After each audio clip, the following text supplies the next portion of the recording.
안녕하세요. 사문북스 우리 나합격 승강기 기능사 용쌤입니다. 자, 이제 챕터 2 승강기 구조화 원리에 대해서 공부를 해보도록 하겠습니다. 자, 일단 단원 들어가기 전에 뭐가 있는지 한번 잠깐 보죠. 이게 이 단원에서는 주로 보는 게 승강기 구성 요소입니다. 그래서 우리가 승강기 안에 들어있는 것들이 어떤 것인지를 쭉 훑어보게 될 건데, 대표적인 게 뭐가 있냐 그러면 권상기가 있어요. 권상기, 그 다음에 조속기, 그 다음에 뭐 카와 카틀 그런 거 쭉 알아볼 겁니다.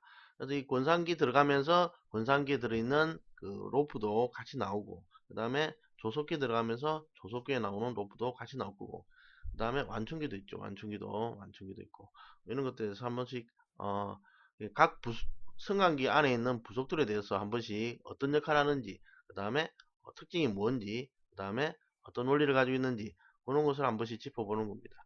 자, 일단 제일 먼저 나온 권상기는 우리가 권상기 자체 안에 여러 개가 들어있어요. 그러니까 권상기 자체가 단독인 그 개념이 아니고, 권상기 안에 제동기도 있고 전동기도 있고, 그 다음에 시브라고 불리는 기어도 있어요. 그래서 밑에 보시면 전동기에는 권상기에는 뭐가 되어 있느냐 그러면, 첫 번째가 전동기가 포함되어 있고, 그 다음에 감속기도 포함되어 있고, 브레이크도 들어있어요. 정지기, 그 다음에 기계대, 몸체를 붙잡고 있는 기계대 등으로 구성됩니다. 그래서 권상기 혼자서 있는 게 아니고 여러 가지를 가지고 있는데, 일단 우리 권상기가 뭐예요 그러면, 로프를 감았다가 풀었다가 하는, 그러니까 말 그대로 우리 끈을 당기고 놔주는 대표적인 구성 요소가 바로 권상기라 생각하시면 돼요. 자, 그럼 우리가 권상기의 개념은, 자, 이 칼을 수직으로 이동하기 위해서 여러 가지 전동기, 제동기, 도르래, 뭐 기계대 이런 걸로 구성된 종합 동력 장치라고 생각하시면 돼요. 그 다음에 이 동력 장치에는, 옛날에는 속도가 한 가지밖에 없었기 때문에 속도가 여러 가지를 못 바꿨거든요. 그때는 이제 기어를 써가지고 감속을 시켰는데, 지금 또 저속인 경우는 감속기를 채우는 기어드 방식, 기어를 쓰는 방식이 있는데, 지금은 전동기 자체가 속도 조절이 잘 돼. 그래서 기어 없이 그냥 바로 사용하는 기어리스 방식이 있습니다. 그래서 요 이름 정도만 기억을 해두시고, 옛날에는 기어드가 좀 나왔는데 요즘 안 나와요, 잘 시험 문제가. 그래서 그냥 기어들은 뭐가 기어를 써요 그러면, 대표적인 게 웜기어하고 헤리클 기어가 있습니다. 그래서 밑에 그림하고 있는데 그냥 참고로 보시고, 시험에 잘 안 나오기 때문에 최근 유형이, 나중에 뒤에 보다가 기출문제 있죠. 기출문제 나온 것만 보고 넘어가시면 돼. 그러니까 요즘에 나오는 고속 엘리베이터 계열에서는 거의 쓰질 않는다고 생각하셔도 됩니다. 그 다음에 이제 넘어가면 기어리스 방식이 나오죠. 기어리스 또는 기어레스 해도 같은 말입니다. 그래서 도르래를 직접 전동기에서 조종하는 방식인데, 요즘에는 주로 기어리스를 많이 쓰죠. 자, 그 다음 넘겨서 이 기어리스를 써서 로프를 감았다가 풀었다가 할 건데, 그러기 위해서는 이 로프가 감겨 있는 도르래가 있겠죠. 동그랗게 도르래에 감겨 있는데, 이 도르래 홈의 모양에 대해서 이제 공부를 잠깐 해볼게요. 일단은 여러분들이 세 가지 모양이 있죠. U홈, 언더컷홈, V홈이 있는데, 일단 우리가 마찰력이라는 개념을 한번 생각을 해봅시다. 마찰력은 꽉 낑긴 애가 마찰력이 클까요? 아니면 좀 헐렁한 애가 마찰력이 클까요? 꽉 낑긴 애가 마찰력이 크겠죠. 왜? 꽉 낑기면 잘 안 빠지잖아요. 그쵸? 그러니까 우리가 요 V자 모양 그대로 V자가 꽉 낑길까요? U자가 꽉 낑길까요? 그림만 봐도 알겠지만, 여기 꽉 낑긴 느낌 들죠? 꽉 낑기가지고 굉장히 빡빡한 느낌이 들고, 얘는 그냥 얹혀있죠. 그냥 얹혀있으니까 U홈은 그냥 좀 널널한 느낌이 들죠. 그래서 여러분이 첫째 기억하실 거는 V홈하고 U홈만 기억하시면 돼요. 그래서 누가 더 꽉 껴요 그러면 V자에 꽉 낑기는 거예요. 그래서 마찰력은 누가 크다? V홈이 크고, 작은 거는 U홈이다 하게 돼요. 그럼 언더컷홈은 어떻게 되는데요? 그러면 언더컷홈은 이 U홈과 V홈을 반반씩 섞어 놓은 거라 생각하시면 돼요. 그래서 U홈에다가 밑에 V자 모양으로 깎아놨기 때문에 V보다는 좀 작고 U보다는 크다 생각해서 요 가운데 딱 낑겨 놓으시면 되겠죠. 자, 그래서 우리가 마찰력의 크기는 어찌 돼요? 그러면 꽉 낑기는 느낌이 드는 V가 제일 마찰력이 크고, 거의 꽉 낑기지 않는 U홈이 제일 작고, 언더컷은요 그 중간 사이에 둘이를 섞어 놓은 거라고 생각하시면 됩니다. 그렇죠? 그러면 금방 이거 외울 수 있겠죠. 그 다음에 여기 밑에 보시면 이에 로프가 미끄러짐이 쉽게 발생하는 경우하고, 이게 왼쪽 위에 보시면 이게 로프가 미끄러짐이 쉽게 발생하는 경우, 요 놈이랑 미끄러짐을 줄이려면 요거는 같은 말입니다. 무슨 말인데요? 얘 반대가 얘예요. 미끄럼이 쉽게 발생한다는 얘기는 잘 미끄린다는 얘기고, 그럼 미끄러짐이 쉽게 발생하지 않으려면 그러면 미끄럼을 줄이는 거죠. 그죠? 그러니까 요거 두 개 말이 정반대라고 생각하시면 돼. 그래서 만약에 밑에는 권부각이 작을수록이면 위에는 크게 이렇게 되는 거고, 위에는 클수록이면 여기는 작게 이렇게 되는 거고. 그죠? 그래서 잘 보시면 둘이가 서로 반대가 돼 있어요. 자, 그럼 우리가 아무거나 먼저 하나를 보셔도 되는데, 자, 미끄럼이 쉽게 발생하는 경우는 뭐가 있어요? 그러면 첫째는 권부각이 작을수록, 이 권부각이 뭐냐 그러면 꽉 낑길 때의 각도를 말해. 개념이. 그래서 우리가 V홈은 이 각도가 이만큼 돼 있죠. 낑기는 부분이. 반면에 U홈은 거의 없고 언더콤이 이만큼 있어요. 그래서 꽉 낑기는 각도가 작을수록 U에 가깝죠. 그쵸? 반면에 클수록 V에 가깝죠. 그럼 딱 알겠죠. 그래서 우리가 U는 마찰력이 작은 거고 V홈은 마찰력이 큰 거라고 배웠기 때문에 잘 미끄러지는 경우는 마찰력이 작은 경우가 잘 미끄러지겠죠. 그렇죠? 우리가 얼음판에 잘 미끄러지는 이유가 뭐예요? 얼음은 마찰력이 작지요. 그래서 우리가 잘 미끄러지는 거하고 똑같은 원리입니다. 그 다음에 이제 카와 가속도의 감속도, 그러니까 우리가 빨리 당기거나 그 다음에 빨리 줄이게 되면 어떻게 돼? 그러면 잘 미끄러지겠죠. 그쵸? 우리가 끈을 살살 당길 때하고 확 당길 때하고 누가 잘 미끄러져요? 확 당길 때가 잘 미끄러지잖아요. 그쵸? 그래서 순간적으로 속도가 빨라지는 가속도와 순간적으로 속도를 낮추는 감속도가 클수록 잘 미끄러지는 거예요. 그러면 이제 이 미끄럼을 줄이려면 반대로 하면 되죠. 공부각을 크게 한다든지 감속도를 작게 한다든지 이게 들어가는 거예요.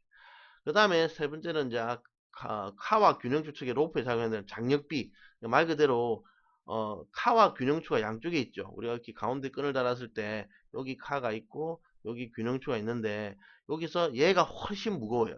그러면 이쪽으로 많이 당기니까 뭐가 돼? 장력비가 크게 되겠죠. 그러면 당연히 이쪽으로 많이 당겼으니까 한쪽으로 많이 미끄러지는 상황이 생기겠죠. 그 얘기입니다. 별거 아니고. 그래서 우리가 한쪽으로 장력의 비가 한쪽으로 치우쳐 가지고 크게 당기면은 잘 미끄러지는 거예요. 그럼 이걸 줄이려면 어떻게 돼? 줄이려면 양쪽의 무게를 맞춰줘야겠죠. 그럼 양쪽의 무게를 맞추기 위해서 균형 체인과 균형 로프를 사용하게 되는 거죠. 그죠? 그 다음에 마지막 로프와 도르래 간의 마찰 개수가 작을수록 그죠? 잘 미끄러진다는 얘기죠. 그래서 우리가 마찰력을 크게 하기 위해서는 마찰 개수를 크게 하더라가 붙는 겁니다. 그래서 요거 두 개는 같이 외우면 되겠죠. 한 개씩 따로 외우지 마시고. 그래서 비교 보면 그렇게 어려운 내용은 아니에요. 자, 그 다음에 이제 권상기에는 전동기도 포함되어 있는데 전동기 구비 요건을 보겠습니다. 이거는 시험에 좀 자주 나와요. 놀랍게도 여러분 기사 시험을 쳐도 되게 잘 나옵니다. 그래서 권상기용 전동기 구비 요건은 첫 번째 기동 전류가 작을 거 이렇게 나오는데 요거는 2번에서 먼저 보시면 돼요. 기동 빈도가 많다는 말이 있죠. 그래서 우리가 엘리베이터는 보통 우리가 일반 전동기와는 다르죠. 일반 전동기 선풍기를 한번 봅시다. 우리 선풍기를 틀었어요. 틀 때가 기동이에요. 틀 때가.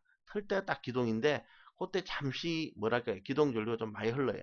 그리고 나서 일반 돌기 시작하면 기동 전류가 작게 흐르다가 그 다음에 어떻게 돼? 1시간이고 2시간이고 계속 돌지요 그냥. 우리가 선풍기를 끄덕했다 이런 경우 별로 없잖아요. 그렇죠? 반면에 우리가 엘리베이터는 어떻게 돼? 1층에서 2층 갔다가 그때도 기동했다가 정지했다가 2층에서 3층 갔다가 또 기동했다가 정지했다. 계속 끄덕했다 반복하는 그런 느낌이 들죠. 그렇죠. 그래서 이 기동 빈도가 많다 보니까 기동 전류가 많이 흐르는 제품들이 안 좋은 거예요. 그래서 기동 전류가 작아야 되고 그 다음에 계속 기동 전류가 크다 상대적으로. 그래서 기동 시 전류가 크기 때문에 열이 많이 나는 현상도 발생하는 거죠. 그 다음에 제동력. 이제 엘리베이터는 움직이는 것도 중요하지만 잘 멈춰야 돼. 왜? 사람이 내려야 되잖아요. 멈도 안 되는데 멈추면 1층과 2층 사이에 멈추면 안 되잖아요. 그래서 내가 원하는 만큼의 딱 정지할 수 있는 힘도 있어야겠죠. 그래서 제동력도 있어야 되고 그 다음에 속도가 갑자기 빠르거나 느리거나 이래도 힘들잖아요. 사람이 타고 있으니까. 그래서 전격 속도에 맞는 회전 특성이 있어야 되고 그 다음에 뭐 소음이 작고 진동이 작을 것은 당연히 있어야 되는 거니까 그냥 좋은 말이라 생각하시면 되고 그 다음에 권상기, 전동기, 소유전동기 나오는데 요식은 외우는 수밖에 없어요. 그래서 좀 여기 6.12가 6120이 있는데 요 숫자는 어디서 나왔냐 그러면 요거는 효율입니다. 요 놈은 효율이고 6120은 위에가 단위가 뭐가 되어 있어요? 분당으로 되어 있죠. 분당이니까 우리가 초하고 분 바꿀 때 뭐가 들어가요? 그렇죠. 60으로 나누는 거라든지 들어간다 했죠. 그래서 얘가 60으로 나누는 게 들어가는 반면에 그 다음에 우리가 60으로 나눴어요. 그 다음에 얘가 중력 가속도가 들어가 있어요. 킬로그램이 들어있어서 무게에 의한 중력 가속도가 있어요. 그게 얼마냐 그러면 9.8m/s죠. 요걸 나누면 얘가 6.12가 나와요. 이렇게 나온 거죠. 그렇죠? 이 숫자가 여기서 나온 거예요. 그 다음에 우리가 왜 6120이에요 물어보시면 여기 뭡니까 단위가 킬로예요. 킬로. 킬로를 썼습니다. 원래 톤을 쓰면 6.12인데 킬로를 썼기 때문에 6120이 밑에도 들어있는 거예요. 그래서 그 숫자가 들어있는 숫자니까 그냥 외우시면 됩니다. 조심하실 거는 S예요. S. S는 그냥 S가 한 개의 값이 아니고 오버 밸런스율이라는 게 있는데 그만큼 빼주는 겁니다. 이래서. 그래서 S는 1 빼기 오버 밸런스율이다 라고 기억을 좀 해주셔야 돼요. 그래서 노트 꺼내가지고 이 식을 한 대여섯 번? 대여섯 번도 작구나. 한 10번이나 20번 정도 한번 써가지고 외워보도록 합시다. 그래서 외우면 끝나요. 그 다음에 조심하실 게 이게 효율이에요. 효율. 요거 효율입니다. 어떻게 읽어요? 그러면 2타라고 읽으시면 돼. 6120 2타분의 MVS고 S는 1 빼기 F다. 이렇게 외우셔도 되지. 아니면 그 다음 단위도 한번 같이 기억을 좀 해주셔야 돼. 이게 문제에서 계산 문제로 나와서 그래. 음. 저는 이 식 말고도 다른 식도 있는데 뭐 이 식을 여러 개 외우기는 좀 힘드니까 일단 이거 하나를 정확하게 외우는 거를 목표로 해서 여러분들이 한 몇 분, 한 20번 정도 노트에다 한번 써서 외우는 과정을 한번 해보도록 합니다. 그 다음에 이제 제동기는 브레이크죠, 브레이크. 그래서 제동기도 역시 포함되어 있는데 분산기에 제동기는 기계적으로 장치합니다. 무슨 말이냐 그러면 스프링에 의해서 작동이 된다는 얘기.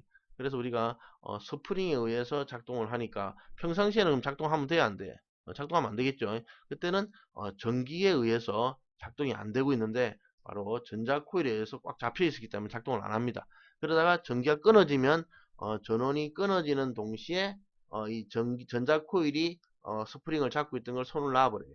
그러면 스프링이 작동을 해가지고 확 잡아주는 그런 구조로 되어 있어요. 무슨 말인지 아시겠죠? 몰라됩니다. 너무 어려우면 너무 이렇게 파고들려고 하지 마십시오. 뭐 우리가 다 이해한다고 생각을 안 하셔도 그냥 제동기라는 게 브레이크구나. 브레이크는 스프링에 의해서 멈추는구나. 스프링은 전기가 끊어지면 작동을 하는구나. 이 정도만 이해를 하셔도 충분한 거예요. 자, 그래서 여기 밑에 구조가 나오는데, 보통 우리가 외울 것 중에 하나가, 엘리베이터는 어느 정도 부하에서, 브레이크가 성능이 이렇게 작동이 돼야 되냐 그러면, 보통 한 125%의 부하일 때, 이 브레이크가 작동해서 이상 없이 멈출 정도. 이게 딱 100%에 맞추진 않겠죠. 왜? 가속도도 있고, 그 다음에, 뭐 무게도 있고 이러다니까 약간 더 무거운 양을 줬을 때 충분히 멈출 수 있는 정도. 그래서 125% 부하다는 거죠. 시험 문제는 이런 숫자들이 시험에 잘 나오는 수가 있어요. 그래서 브레이크는 어느 정도 부하해서 멈출 수 있어야 돼요. 그러면 125%예요 라고 기억을 해주시면 됩니다. 그 다음에 밑에 그림이 나오는데 그림이 시험에 나올 수도 있어요. 솔직히 제가 기사 시험 칠 때 승강기 기사 시험 칠 때 이 시험 문제가 이게 그림이 나오더라고요. 이게 그림이 나와가지고 어디에 가로 있었냐 그러면 이 브레이크 슈하고 그 다음에 라이닝하고 이렇게 그 다음 브레이크 드럼하고 이 세 놈이 가로로 이렇게 돼 있더라고요. 그래갖고 기사 실기에나 승강기 기사 실기 시험 문제입니다. 그래서 여러분이 기선사나 기사나 그렇게 차이는 없기 때문에 이런 거 이름 맞추는 거 정도는 그림하고 봐서 한 번씩 봐두시면 될 것 같아요. 자, 이제는 이제 문제를 한번 풀어봅시다. 자, 엘리베이터에서 와이어 로프를 사용해서 카의 상승과 하강에 전동기를 이용하는 동력 장치는 그쵸? 우리가 전동기를 써서 줄을 당겼다 놨다는 게 누구다? 그쵸? 권상기라고 그랬죠. 그쵸? 나머지는 나중에 한 개씩 더 추가로 보도록 하고 이제 로프에 들어가 보겠습니다. 자, 우리가 로프는 나중에 실기 들어가게 되면 로프를 꼬을 거예요. 이 로프 꼬는 게 굉장히 힘이 드는데 근데 처음 하시는 분들이 힘들지 저 같은 경우는 그냥 한 3주 정도 손에 막 물집이 잡히도록 연습을 해가지고 이제 이 요령이 생겼어요. 그래서 저는 로프 같은 경우는 아무런 도구 없이 그러니까 우리가 뭐 립벤치라든지 이런 걸 안 쓰고도 제가 손으로만 이렇게 꼬을 수가 있습니다. 그렇죠. 근데 문제는 3주나 연습해갖고 꼬우면 뭐 하겠어요. 시험이 3주까지 가지도 않죠. 그렇죠. 한 일주일, 2주 만에 시험을 쳐야 되니까 그것도 하루 이틀 연습해갖고 시험을 치려면 벤치를 쓸 수밖에 없어요. 여러분들은 만약 저한테 이걸 배우러 오시면 제가 한 이틀 정도 연습하면 충분히 할 수 있도록 가르쳐 드립니다. 그래서 참고로 보고, 자, 일단은 우리가 필기를 먼저 합격을 해야겠죠. 자, 일단 로프의 구조는 오른쪽 그림 보시면 알겠지만 요 안에 코어라고 불리는 심이 있어요. 심.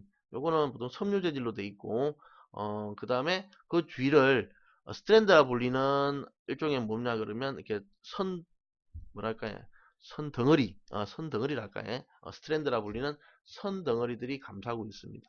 이 선 덩어리들은 여러 가지 선들이 모여서 돼서 이 선 만들어진 건데, 이 한 가닥 선들을 소선이라고 불러요. 자, 그래서 시험 문제는 딱 봐도 알겠지만 시험 내기 되게 좋죠. 왜? 우리가 사지선다형이잖아요. 그러면 다음 중 로프의 구조가 아닌 것은, 그러면 1번 심, 코아나, 2번 스트랜드, 3번 소선 중에서 다른 게 하나 들어가서 4번이 있겠죠. 그럼 그게가 답이겠죠. 그렇죠. 그래서 그렇게 본다면 시험 문제 내기 좋은 문제라는 거죠. 그 다음에 우리가 기본적으로 라이로프는 몇 개를 써요? 그러면 보통 3본을 씁니다. 3본, 3개짜리, 3가닥을 쓴다고 생각하시면 돼.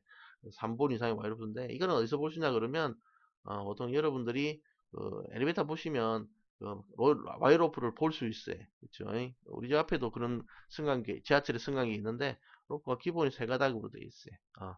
그 다음에 건동식은 2본 이상인데 뭐 건동식까지는 외울 필요 없고, 그 다음에 그 로프에 이제 시험에 잘 나옵니다. 공칭 직경은 최소 얼마 이상이에요? 그럼 얼마? 8mm 이상이더라는 거. 그 다음에 안전율은 얼마예요? 그럼 얼마? 12 이상이랍니다. 우리가 안전율은 높으면 높을수록 안전한 거예요. 그렇죠? 우리가 만약에 어떤 걸 쓰는데 선을 한 가닥 써야 돼요. 한 가닥을 써야 되는데 한 가닥 쓰려니까 좀 불안하죠. 왜? 끊어질지도 모르잖아요. 그러면 2배로 쓰게 되면 안전율이 2인 거예요. 2가닥을 쓰게 되면. 그럼 3배로 쓰게 되면 그러면 안전율이 3인 거예요. 그러니까 얘는 12 이상이라는 얘기는 웬만해서는 끊어지지 않는다는 얘기하고 같은 거예요. 그 정도로 굉장히 높게 잡은 거예요. 왜? 우리가 선으로 움직이는 엘리베이터는 선 끊어지면 어떻게 됩니까? 바로 사람 죽는 거죠. 사고 날 가능성이 크기 때문에 아, 안 끊어질 정도의 안전율을 가지고 있다 생각하시면 돼. 그래서 우리가 승강기는 실제로 끊어져 가지고 떨어지는 경우는 극히 없어요. 극히 없는데, 만약에 끊어서 떨어졌다는 얘기는 안전율을 안 지킨 거라고 생각하셔야 돼. 그 다음에 밑에 로프의 교체 시기 판정 불식정 이렇게 나오는데 참고로 읽어보시고, 그 다음에 꼬임이 하나 나와요. 요거 이름 한번 보셔야 되는데, 보통 우리가 보통 꼬임이라는 게 있습니다. 요거는 스트랜드의 꼬임방과 로프의 꼬임방이 반대로 된 거예요. 그래서 우리가 보통 꼬임은 반대. 그래서 보통 비업은 비업으로 이렇게 된 게 비비입니다. 비업이에요. 보통 꼬임은 반대예요. 반면에 랭 꼬임은 이제 같은 방향으로 되어 있어요. 이게 요 두 가지, 보통 꼬임은 반대 방향, 랭 꼬임은 같은 방향. 이래서 하나를 기억해 주시면 됩니다. 그래서 뭐 특별한 내용은 없어요. 그냥 꼬아놓은 방향을 물어보는 거예요. 그 다음에 또 꼬는 방향이 2개가 더 있는데, 하나가 Z 꼬임이 있고 S 꼬임이 있어요. 그래서 Z 꼬임은 뭐다? 모양이 선이 스탠드의 꼬임 방향이 Z자 모양. 그러니까 요 방향이죠. 그래서 요 방향으로 이렇게 된 거고, 반면에 S자 꼬임은 요 방향이죠. 그렇죠? 잘 보시면. 그래서 보통 꼬임에 Z 꼬임도 있고, 보통 꼬임에 S 꼬임도 있고, 랭 꼬임에 Z 꼬임도 있고, 랭 꼬임에 S 꼬임도 있습니다. 그래서 시험에 잘 나옵니까? 그러면 잘 안 나와요.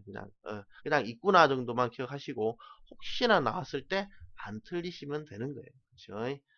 그 다음에 이제 보통 많이 쓰는 건 뭐예요? 그럼 보통 Z꼼이 제일 많이 쓴다고 생각하시면 되고, 그 다음에 그 외 실형, 월링턴형, 필라형 등등이 있는데, 그까지는 너무 깊이 있게 파지 않으셔도 됩니다.